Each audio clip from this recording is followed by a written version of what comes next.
Assalamu alaikum friends. Today we are going to discuss one of the great minds, Sir Isaac Newton. He was born in the same year in which the Galileo Galilei died. तो हम कह सकते हैं जिस साल Galileo Galilei महान scientist इस दुनिया को छोड़ गए, उसी साल दुनिया में एक नए महान साइंटिस्ट यानी सर आइजैक न्यूटन ने जन्म लिया। पहले हम सर आइजैक न्यूटन की चंद अहम बातें आप लोगों से शेयर करेंगे। So my dear friends, welcome to our channel math and science classes. एक बार न्यूटन अपने गार्डन में बैठे थे तो अचानक से उसके आगे से एक सेब गिरा। तो उसने सोचा कि ये सेब नीचे ही क्यों गिरा, ऊपर क्यों नहीं गया, और अगर ऊपर की चीजें नीचे आती हैं तो चांद क्यों नहीं जमीन पे गिरता है। इस चीज को सोचने के बाद उसने ग्रेविटी का कंसेप्ट दिया और कहा कि ये अर्थ में एक फोर्स है जिसकी वजह से सेब नीचे गिर गए। न्यूटन ने कई सालों तक अपनी डिस्कवरीज को छुपा रखा और इस बारे में किसी को नहीं बताया, क्योंकि उसको डर था कि लोग उनकी डिस्कवरीज को नहीं मानेंगे। आइजैक न्यूटन हमेशा से बाइबल को दिलचस्पी से पढ़ते थे, यहाँ तक कि साइंस से ज्यादा उन्होंने रिलीजन के बारे में लिखा है और बाइबल को पढ़ने से ही उन्होंने कुछ चीजों को प्रेडिक्ट किया।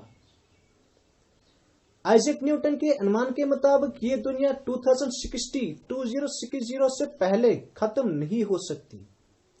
जब आइजैक न्यूटन ने जन्म लिया तब वो नॉर्मल नहीं थे, उनका वजन बहुत कम था।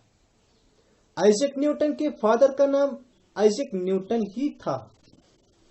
आइजैक न्यूटन ने शादी नहीं की थी, ही वॉज अनमैरिड।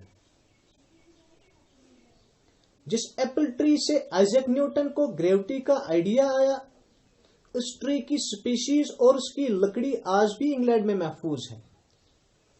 उसी ट्री की एक लकड़ी का टुकड़ा सर आइजैक न्यूटन की फोटो के साथ स्पेस में भेजा जा चुका है, ताकि आइजैक न्यूटन ने आज हमें और साइंस को जो दिया है उससे उसका शुक्रिया अदा कर सके और इस एप्पल ट्री को जीरो ग्रेविटी का एहसास कराया जा सके। आगे बढ़ने से पहले अगर आपने हमारे चैनल को सब्सक्राइब नहीं किया है तो अगर दिल इजाजत दे तो सब्सक्राइब कर देना।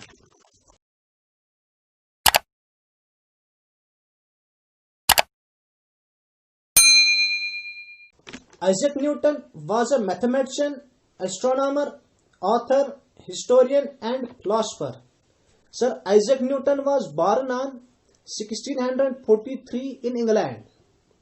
He is credited as one of the great minds of 17th century. He published his most acclaimed work, Mathematical Principles of Natural Philosophy, which has been called the single most influential book on physics. Isaac Newton ने जब जन्म लिया था तो शुरू में वो physically और मेंटली बहुत कमजोर थे और बड़ी मुश्किलों के बाद वो ठीक हो गए। उनको फादर का प्यार नहीं मिला क्योंकि उनके फादर की डेथ दुनिया में आने से करीब 3 महीने पहले हुई थी। उसके बाद आइजैक न्यूटन का नाम उनके फादर के नाम पर रखा गया था। आइजैक न्यूटन जब 3 साल के थे तो उसकी मां ने दूसरी शादी की थी, लेकिन न्यूटन के सौतेले पिता को वो बिल्कुल पसंद नहीं थे। इसीलिए उसकी मां ने न्यूटन को उसके ग्रैंड पेरेंट्स के हवाले किया था और न्यूटन को हमेशा स्टार्स और प्लैनेट्स से बहुत प्यार था और वो अक्सर स्टार्स एंड प्लैनेट्स के बारे में अपने ग्रैंड पेरेंट्स से सवाल पूछा करते थे, लेकिन उसके ग्रैंड पेरेंट्स उनको ठीक तरीके से जवाब नहीं दे पाते थे।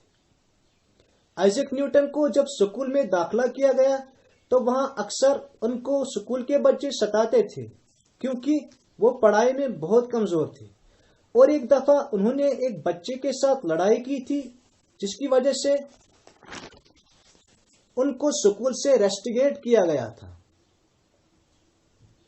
और वो अब घर में ही रहते थे। उसके बाद अचानक से उनके सेकंड फादर की डेथ हो गई और इसकी मां वापस घर आ गई और उसने आइजैक न्यूटन को खेती करने पर मजबूर किया क्योंकि घर का गुजारा भी चलाना था। लेकिन आइजैक न्यूटन ने खेती करने से साफ साफ इनकार कर दिया था और उसकी मां ने स्कूल के प्रिंसिपल से परमिशन लेके फिर से उनको स्कूल में दाखिला कराया। और आइजैक न्यूटन को जिस लड़की से लड़ाई हुई थी उससे बदला लेने के लिए आइजैक न्यूटन ने बहुत से ज्यादा मेहनत की और स्कूल में अच्छा एकेडमी रिकॉर्ड बनाया और टॉपर्स में गिने जाते थे। उसके अंकल की रिकमेंडेशन पर आइजैक न्यूटन का एडमिशन ट्राइनिटी कॉलेज कैम्ब्रिज में हुआ और अपना खर्चा उठाने के लिए वो पार्ट टाइम जॉब भी करते थे और धीरे धीरे उसका स्कॉलरशिप भी अप्रूव हो गया और उनकी गरीबी भी खत्म हो गई और उन्होंने पूरा इंटरेस्ट अपनी किताबों में लगाया। और फिर उसी कॉलेज में उन्होंने कुछ मैथमेटिकल लॉज का खोज किया जिसको फिर कैलकुलस का नाम दिया गया। इसी दौरान उन्होंने 1665 में बीए कंप्लीट किया और फिर एमए की एडमिशन का सोचा, लेकिन इसी साल लंदन में प्लेग डिजीज फैल गई जिसकी वजह से शहर को पूरा बंद किया गया और आइजैक न्यूटन वापस अपने मां के पास आ गए और पूरे 2 साल अपने घर पर लॉज ऑफ मोशन और लॉ ऑफ ग्रेविटी पर काम करना शुरू कर दिया और कुछ सालों के बाद उन्होंने कामयाबी पा ली और पूरी दुनिया को दिखाया। जिस लड़के को लोग जिद्दी और पागल कहते थे उसने पूरी दुनिया में अपना और अपने घर वालों का नाम रोशन कर दिया। Sir Isaac Newton died in London on March 31st, 1727. So this was all about the Sir Isaac Newton. Hope you have enjoyed the video. Thanks for watching. See you in the next video. Till then, goodbye and Khuda Hafiz.